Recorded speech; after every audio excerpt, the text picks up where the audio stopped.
Welcome back to the Rebel's Edge, folks. I'm Jon Najarian. We've got Jon and Pete both on for the first time this week together. And we're delighted to be back, folks. And we've got a lot of news to share.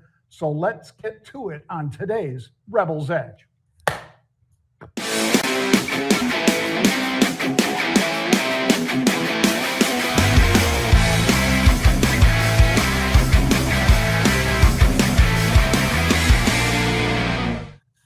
There it is. Pete? You know what, Jon? It's not an option. I got to tell you, if I had $1, just a single dollar for every time somebody comes up to me in the airport or wherever, it's not an option. They're screaming from down there. And I'm sitting there going, yeah. You're right. It's not an option. I mean, Pete, I could be in the men's room at an airport, and some guy next to me will look over and go, it's not an option. You just got to be careful that he doesn't give you the John Wayne when he turns the bottom half. Hey, are you John Wayne? Oh. It's happened. Oh, yeah. Well, luckily not to me, not that way. But to John Wayne, it did. Yeah. You can Google it, folks. All right, Pete. Great to be back with you. Yeah. You were sort of a second honeymoon of sorts over in Napa, as I understand. Yeah. So congratulations. Let's dive right into macro. Let's do it. And obviously you were here yesterday when I was flying back down to Puerto Rico and doing board meetings and stuff, Pete. But I'm going to say U.S. military getting ready for strikes potentially against Iran. And do they really want to tease that, Pete? I mean, does Iran really think that after we went in and took Maduro right out of his country, you know, the self-proclaimed dictator there, does Iran really want to screw around with us? Because these guys might not be coming out alive if we go in for them. That's what I would say. Not that I'm relishing that. I'm just saying, if I were them, I would negotiate with Mr. Trump rather than trying to prolong this and see if he's really serious about it. Yeah, my macro's right there with you, Jon. The angst of this thing with the U.S. military. I'll throw one other thing into it, which I think a little bit surprising that we were starting to hear a little bit more about yesterday, which is that the Fed basically is starting to show that they might be more split than we would have expected probably at this point in time. And I think that shakes up the markets a little bit too, because they're actually, some folks are even talking about, well, when are we going to start doing some of these hikes? I'm thinking, what? But that's not me. That's what we're hearing coming from the Fed. So, you know, interest rates and whether or not there's more cuts, I think there still is one probably. But the fact that there's even a conversation about the fact that they might actually lift it up, Jon, makes it sort of something that I think that the markets probably are a little bit concerned about. Yeah, well, the markets should be concerned, Pete, because if indeed they were data driven, I was on with our mutual friend, Pete, Oliver Rennick, yesterday. Yeah. And we were talking and I minced no words. I said, you know what? The fact that the Fed claims to be data driven, meanwhile, trueflation, you guys can look that up, trueflation is under 0.9%, meaning that inflation is not going up. It is sliding down like this. So what's the Fed's mandate? Inflation and full employment. We're pretty damn close to full employment still, and inflation has been trending down the entire time President Trump's been in office. So why they haven't made these cuts, Pete, is a mystery. And why we're paying as much as we're paying on our debt when the whole world wants to buy our bonds is silly.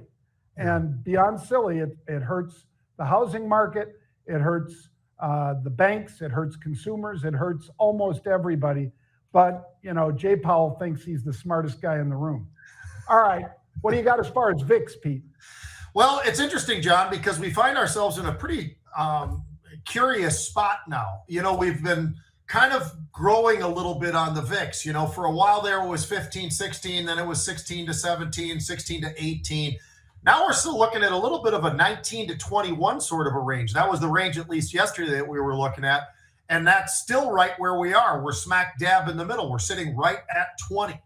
So interesting to see where we've sort of parked ourselves right now. And I think that it's valid that we're there because of some of the things that are going on right now politically, I would say. And that one of what you were just describing is one of those. But also, we're just seeing the markets kind of bounce around a little bit. So it's still not very sustainable over 20. Seems like it wants to get there and then pull back immediately. We were at 23 just the other day. It pulled back almost immediately.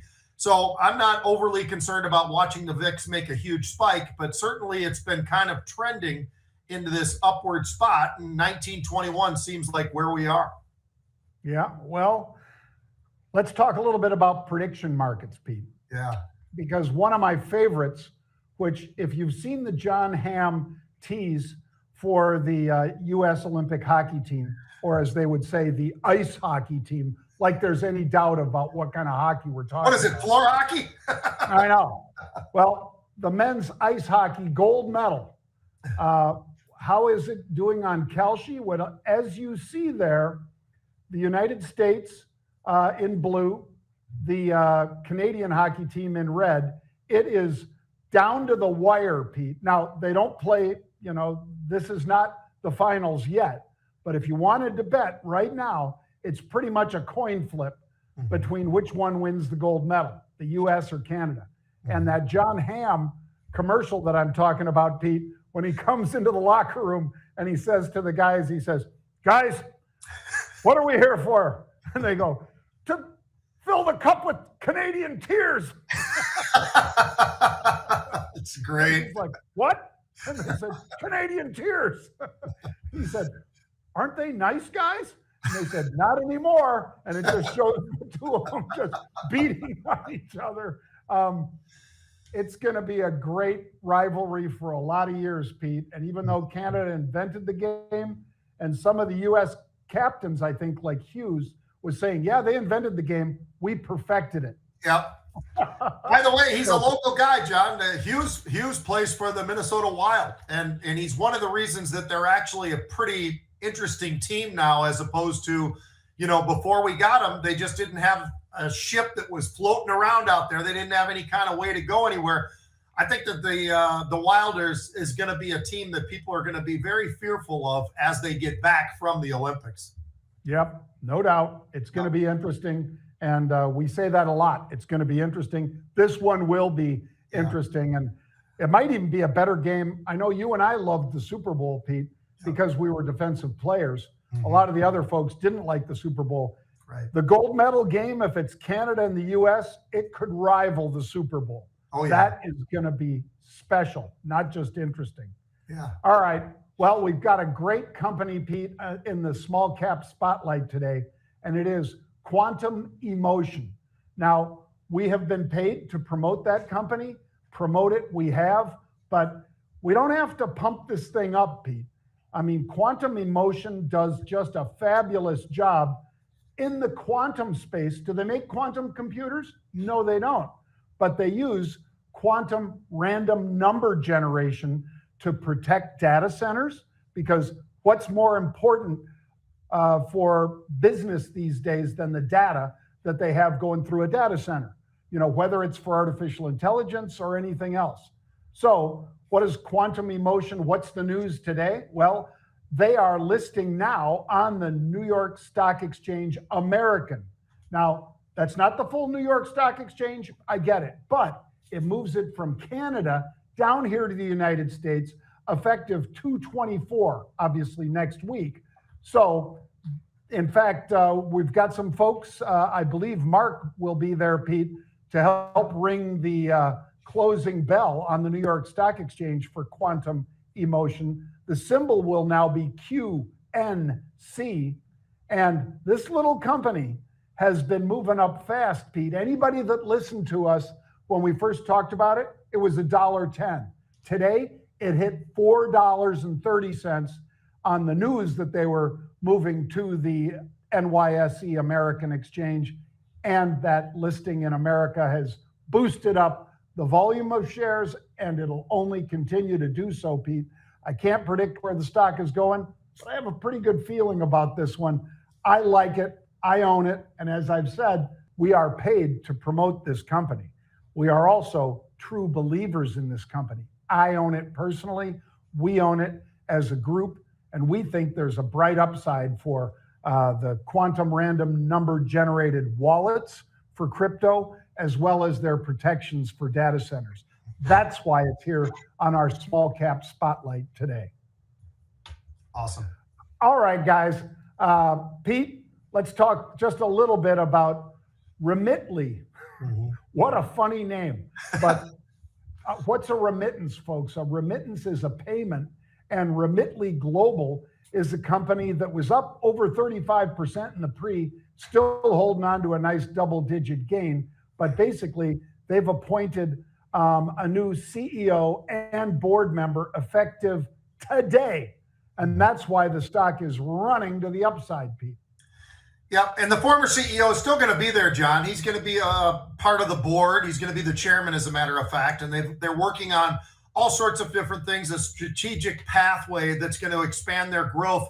This is a stock that I'll tell you what, it was up 29%. As you said, it was up as much as 35%. It's had a really nice move to the upside. And I think it's because how this was presented as well, John. The fact that they didn't suddenly have to fire somebody, like we've talked about this many times. We point out some of these stocks where they're having to, basically can the CEO or the CFO or whatever. That's not what's happening here. They actually appointed this new CEO as the present CEO has shifted around. So I think that's part of the message that's been brought, and it's a really good message because this is a stock that's really taken off today and in a great way. And I think that there's still room to the upside from here. Well, I bet you feel the same way about eBay, Pete. Yeah. Because eBay was up a lot in the pre. It was up double digits, folks. But now it's only up 4%. That's still a nice gain. Top and bottom line beat in the fourth quarter. And a lot of it, Pete, was because of their live holiday shopping events, as well as basically expanding their offerings with AI, artificial intelligence. So eBay trading a lot of stock today, Pete, and moving up better than 4%. Pretty interesting today, Thursday, the 19th, to see the stock reacting like this to a $2 billion buyback as well. And I think that's the key. That's right where I was going to go, was this buyback that they've got, $2 billion. Not so bad. They raised cash on the dividend as well, John, for Q1. Q4, well, they beat on the top. They beat on the bottom. As you talked about, the holiday numbers were actually great as well. And then they made a purchase, this purchase of Depop, which, secondhand clothing. That's a bigger deal than anybody ever could imagine. And they paid $1.2 billion to Etsy to be able to acquire this. So I think that if you take a look at eBay, it made a lot of sense to me that the stock was up as much as it was. Now it pulled back. Sure. I guess that's the direction. People maybe had a great inkling and maybe they're just taking some off, but it was up as much as 13%. Last I looked, it's up about 4%. So it's still in positive territory, but I like the direction that they're going right now. I think eBay is doing far better than a lot of folks probably would have guessed. And I would be one of them. I think they're going in the right path and they're expanding what their reach is by some of the acquisition, as well as what's going on in terms of that buyback. I mean, we haven't talked about that nearly as much during this earnings season as we have in the past, but they actually put that out there, $2 billion. That's not such a bad buyback, John. And I think that's certainly given a little bit of a bump to the stock as well. Well, now I've got a head scratcher for you, Pete. Lemonade. Yeah. So what is it? Lemonade is an insurance company, and they have annualized premium growth from their customers. It was up 30% to $1.24 billion. I'll let Pete address the number of customers because customer count was up as well. And this stock was up 12 or 14% in the pre. Mm-hmm. It has lost all of that, not just some like eBay, all of it. And now it is negative by at least 6%, Pete, as we come on air at mid-session. Mm-hmm. That's a pretty big turnaround. Yeah, people are really slapping these guys pretty hard, John. I mean, there are some massive shorts out there, and I don't know it's interesting because the stock, like you said, it popped up pretty good.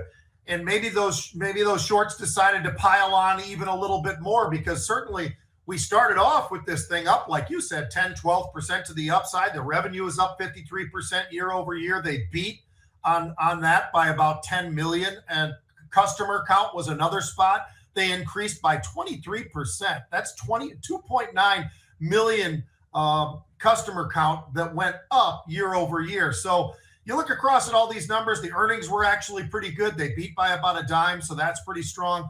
This huge short interest makes me start to think that maybe those guys decided to pile on for a little bit more on this big spike. So why they're so short there, I'm not really quite sure, but certainly this thing made about as sharp a turn as I've seen in a while, John, from where it was at the top to where it's starting to be now is pretty interesting to watch as far as Lemonade goes. And outside of that, I couldn't find other reasons why this stock was getting hit.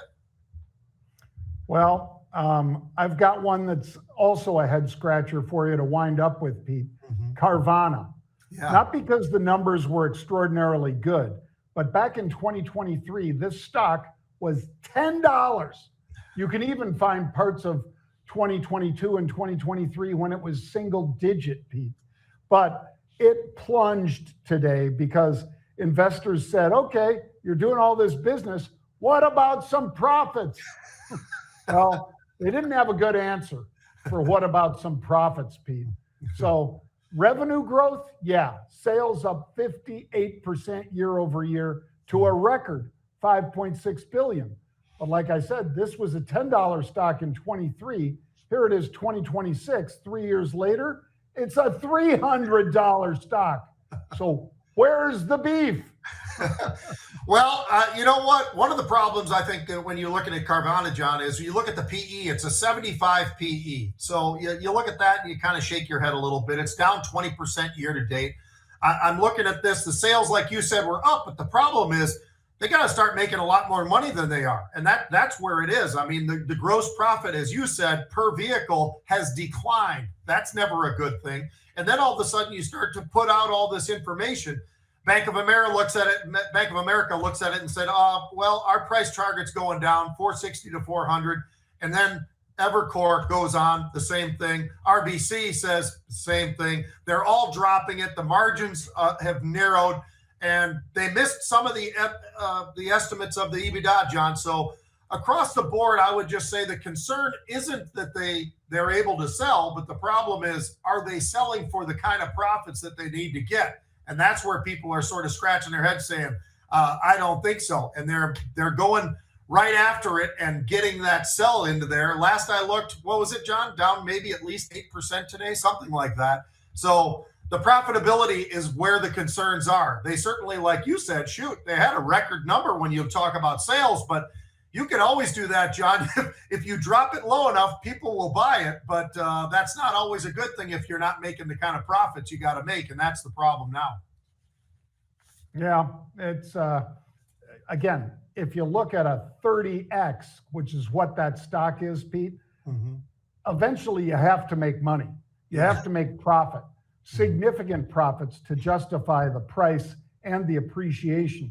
I'm not saying it always has to be from the bottom, but, you could even just look at that stock from, for instance, Pete, the lows of 2025 when the tariff tantrum was happening, it was $160. It's double that now. You need to make a profit. Otherwise, people are going to say, you know what? Might be time for me to lighten up on this one. John, are we ready for a little sports? Let's do it. All right, here, I thought we'd do something kind of fun, and I'm going to stay away from the defensive side of the ball, John. I'm going to stay with the offensive side of the ball, and it's college and the NFL put together. What do I mean by that? Who are some of the top players going into the draft from different positions? Well, Fernando Mendoza, certainly from Indiana, is a guy who's sitting at the very top right now. He's a Heisman Trophy winner. The guy's got size. I think people don't really realize, John, how big of a guy he is.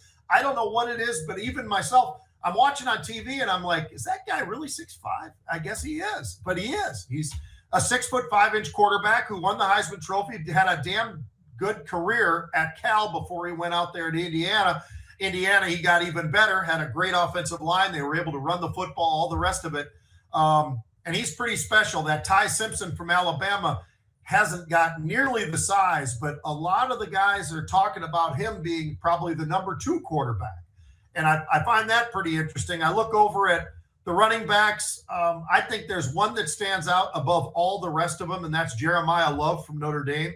I think there's a lot of good running backs in the draft, and it's becoming a position again that people are getting excited about. And then, of course, Ohio State's always got a receiver. Every single year, they got one of the best receivers, if not the best one, every year, John. And it could be a freshman, or it could be a senior, or it could be whatever. But Ohio State is pretty amazing how many receivers they are putting into the NFL. But I thought we could have a little bit of fun because I think those are all basically going to happen. But I think these offensive linemen are kind of fun to talk about. Maybe the tight end from Oregon is the number 1 rated kid, John. Kenyon Sadiq. Now, this guy's a big son of a gun, but not as big as a lot of them. He's about 6'3", about 245, 250-pound tight end. Everybody's pick as the number 1 tight end to come into the draft. And it kind of seeps into the next question I have, with the next sports thing, but we'll come back to that. But we've got some offensive linemen. How about this? 2 guys from Utah. 2 are considered top offensive linemen coming into this thing, offensive tackles. Both of them 6'6", both of them 305 pounds, not 350, but 305 pounds, very athletic tackles that are going to be able to maybe stop these rush guys, because what's the NFL really turned into? You got to have an edge rusher, right? Well, if you got an edge rusher, that means the guy's got some kind of speed. You can't have the 350 guys out there. You can put them at the guards, but you can't put them at the tackles because they're not going to be able to get those guys when they come flying around the outside, John. But what do you think about what's going on in terms of offensive linemen are becoming a really big commodity in this draft? Because you got to protect your quarterback, and there are a lot of quarterbacks getting the crap kicked out of them. Right here in Minnesota, I can give you a great example of that. When you're giving up 60 sacks, that's not good for your quarterback. What do you think about some of these linemen, and what do you think about that tight end? I like the kid from Oregon. I think that guy's pretty special. He is. Yeah. And the Bears with Loveland showed you exactly what a great tight end can do to help a quarterback out. Yep. As long as the quarterback and the O coordinator are smart enough to use him. Mm-hmm. So if that kid goes to a place where they use him, you'll hear about him right away because he's that good. Yeah. Pete, I would say this guy, Francis Mauigoa, I think it's pronounced, or something like that, from Miami. Mm-hmm. The kid is a total beast, although here's the only drawback. So he's aggressive. He went to IMG Academy. The kid's big. He's been well-trained, 6'6", 335, something like that, Pete. A beast. Loves to pancake guys, can really play the position. But I have a 36-inch sleeve, on my suits and on my shirts. Mm-hmm. Pete has a 38. This kid's got a 33. For an offensive tackle, yeah, you can do that. But, that big first shove that these guys give to create a little space and to slow down the rush of that, whether it's an edge rusher, whether it's a tackle, whether it's a linebacker, whatever it is, mm-hmm. That's a really important piece of power. Comes from the hips and the legs, of course, but it's also boom, which is why they do the bench press. Yeah. I think that kid, Pete, can play right away. Mm-hmm. I wish he had longer arms. That's what everybody is saying right now, is that he's elite in every department except that. And mm-hmm. there he's just acceptable. Yeah. Well, the interesting thing about that, John, is Will Campbell, the left tackle for the New England Patriots, that was the one criticism about him, was he had short arms. Well, we saw what happened in the Super Bowl.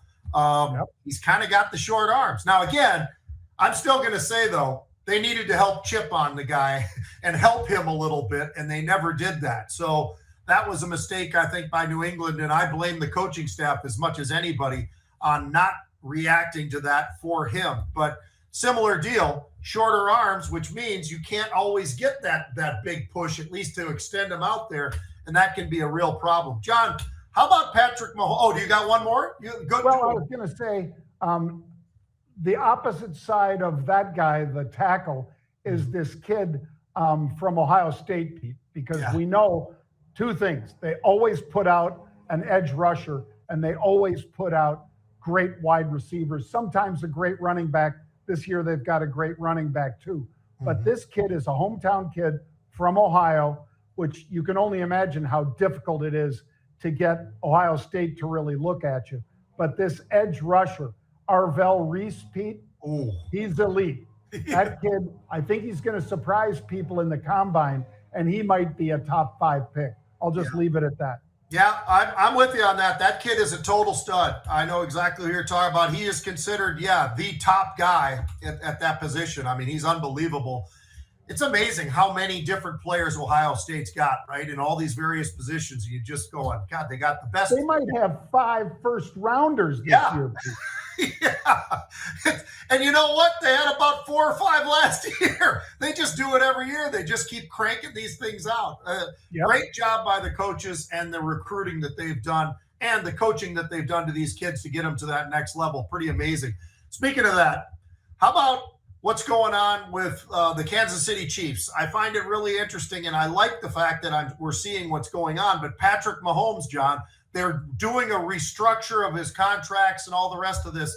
Now, I don't think it's quite as generous as what we'd seen out of Tom Brady for years and years and years, John, because if you go back, here's a guy that we all consider as the GOAT, right? This is the greatest of all time quarterback. Now, some people could still go back and say, well, this guy is. Okay, yeah, it's a good argument and all the rest of it.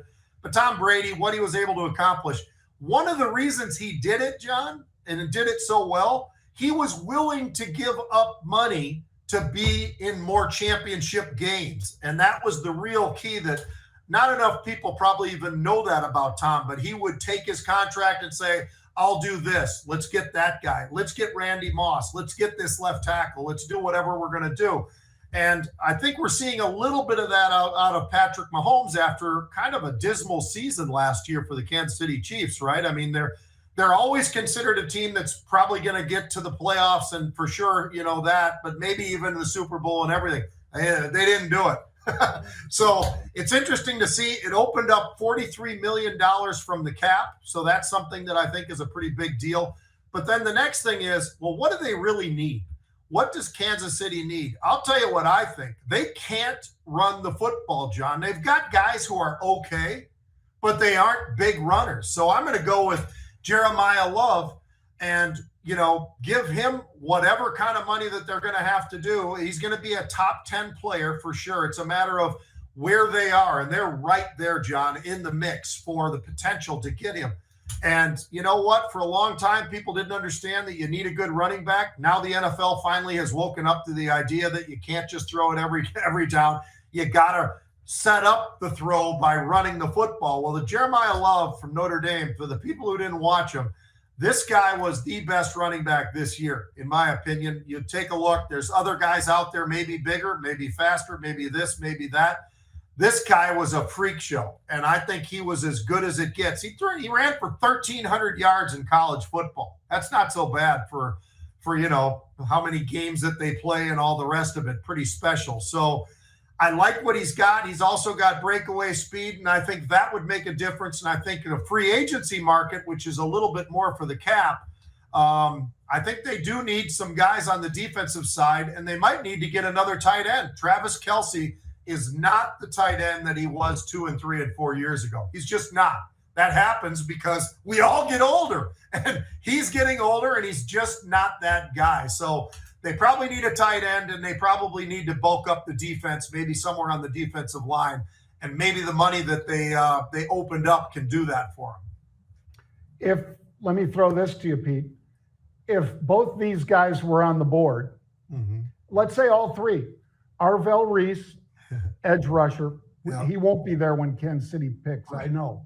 But let's just say, for the sake of argument, Arvell Reese is available, Tate, the wide receiver at Ohio State, is available, and Love is available. Who do you take? I take Love only because I think he separates himself from the rest of the running backs more so than those other two players separate themselves from the wide receiver position and the edge position. The edge rushers, there's some damn good ones out there. Now, is he the best? He probably is. But there's some damn big guys out there who can run, and I think it's a deeper category in this draft. So that's the only reason that I would do it. I think Jeremiah Love is a pretty special guy. He's got, elite speed. He's big enough to be very intimidating. And, when you watch him, he's just a horse of a guy. I mean, if he breaks it out from that defense, he goes off the right tackle, and all of a sudden he's got room to run. He's the kind of guy who's going to outrun those safeties back there. So for that reason, I would go there. But they need those other two positions. They need an edge rusher and they need another wide receiver. But don't go after Tyreek Hill. That guy's injury bothers me. And everybody keeps saying, oh, yeah, he should go back to Kansas City and everything. It's like, really?